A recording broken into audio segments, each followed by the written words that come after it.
Das Lied heißt Wüds Wossa.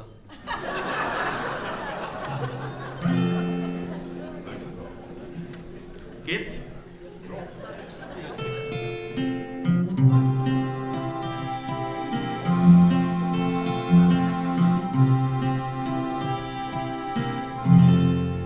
In dein Augen hast das Glitzern in einem leichten Gelb, dein Gesicht ganz verzogen, weil dir irgendwas quält.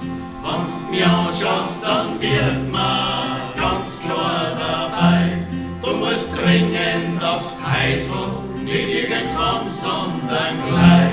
Wenn's dann wieder mit Wasser meiner Hosen neu liegt, wieder mit Wasser meine Schuhe drunter kippt, wieder mit Wasser so warm und so kalt, und auf einmal ist besser, wie es vorher war.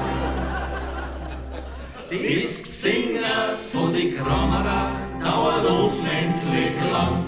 Man sieht's bei mehreren, wie es ist am Land. Man kommt was versammelt, drum bleibt man halt da.